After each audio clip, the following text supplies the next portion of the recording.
Hello guys, welcome to my channel. তো আজকে আমরা কথা বলবো অজয় দেবগনের একটা মুভি আসছে শয়তান। এই মুভিটার টিজার আর কি ড্রপ করা হয়ে গেছে। তো আমি দেখলাম, আমাকে কেমন লাগলো এই ভিডিওতে সব আলোচনা করবো এই মুভিটার ব্যাপারে। তো তার আগে ভিডিওটি একটি লাইক করে দিন এবং চ্যানেল নতুন হলে চ্যানেলটি সাবস্ক্রাইব করে দিন। তো গাইজ, এই শয়তান বলে এই মুভিটা একটা হরর থ্রিলার মুভি হতে চলেছে এবং এর টিজারটা দেখে আমাকে জাস্ট ভয়ঙ্কর, আপনারা জাস্ট একবার টিজারটা দেখবেন, জাস্ট ভয়ঙ্কর লাগবে।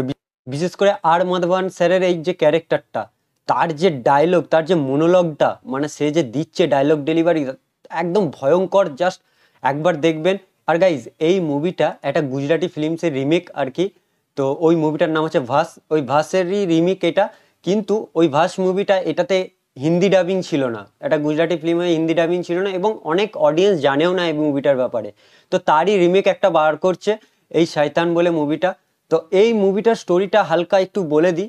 এই যে ভাস মুভির যে লিড অ্যাক্ট্রেসটা ছিল, সেই আর কি এই শয়তান মুভির লিড অ্যাক্ট্রেস হবে।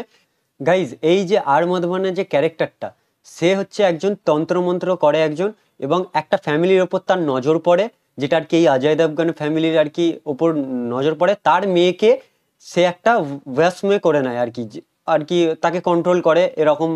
ব্ল্যাক ম্যাজিক যেটা বলে, সে ব্ল্যাক ম্যাজিকের টাইপে তাকে কন্ট্রোল করে। এবং সেইটা এই অজয় দেবগন এবং তার ফ্যামিলি, তার আর কি ওয়াইফ, সেটাকে কিভাবে আর কি ডিল করবে, কিভাবে সেটাকে ফেস করবে, সেটাই এই মুভিতে আছে। এবং এর যে রিমেকটা, সেটাতেও এই সেমই স্টোরিটা দিয়েছে এবং এইটাতেও সেম স্টোরিটা আর কি প্রেজেন্ট করেছে আমাদের সামনে।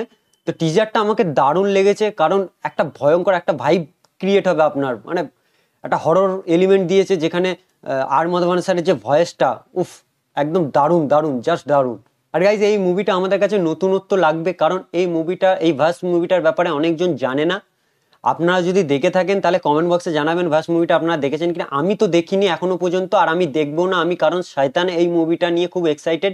আমি এই মুভিটা দেখবো, যেটা আগে দৃশ্যম এই মুভিগুলোতেও রিমেক ছিল, কিন্তু সেগুলোকে অজয় দেবগন এমনভাবে প্রেজেন্ট করেছিল যেগুলো আমাদের কাছে তাও আমরা দেখতে পছন্দ করেছি। এই মুভিটাও রিমেক, কিন্তু এটাকেও আমরা দেখতে পছন্দ করবো। একটা হরর এলিমেন্ট দিয়েছে যেটা খুব একটা ভয়ানক লাগছে এবং থ্রিল আছে মুভিটায়, যেটা আমার মনে হয় অডিয়েন্স দিকে অনেক কানেক্ট করবে।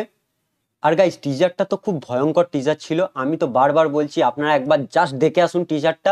যদি দেখে থাকেন কমেন্ট বক্সে জানাবেন কেমন লেগেছে। একটা ভয়ঙ্কর, অনেক দিন বাদ একটা হরর এলিমেন্ট দেখলাম, যেখানে অজয় দেবগন এইভাবে প্রেজেন্ট করেছে আমাদের সামনে, অজয় দেবগন ফিল্ম আর কি প্রেজেন্ট করেছে, যেটা দেখতে খুবই ভালো লাগছে।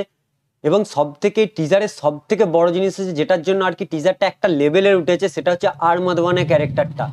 উফ, মানে আর মাধবন ক্যারেক্টারের যে স্মাইলটা, ভয়েসটা, তার যে লুকটা, সে যে আর কি একটা হরর এলিমেন্ট দিচ্ছে টিজারে, মুভিতে তো বোঝাই যাবে সেটা। দারুণ ভাই, দারুণ। একবার আপনারা দেখে আসুন এই টিজারটা। তো গাইজ, আমার মনে হচ্ছে এই মুভিটা একটা ভালো গ্রোথ করবে, বক্স অফিস কালেকশন ভালো আসবে। 8ই মার্চ আর কি এই মুভিটা রিলিজ হচ্ছে আপনাদের থিয়েটারে। তো আমি তো খুব এক্সাইটেড মুভিটা দেখার জন্য। তার মাঝে ট্রেলারও আসবে, তো সেটা নিয়েও আমি ভিডিও বানাবো, সেটা নিয়েও আপডেট দেবো। তো এই ছিল আমার ছোট্ট একটা টিজার রিভিউ এই শয়তান মুভিটা নিয়ে।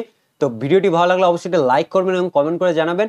আর যদি আজকে চ্যানেলে নতুন হয়ে থাকেন, চ্যানেলটি সাবস্ক্রাইব করে দিন, যাতে নতুন নতুন ভিডিও সবার আগে আপনাদের কাছে পৌঁছায়।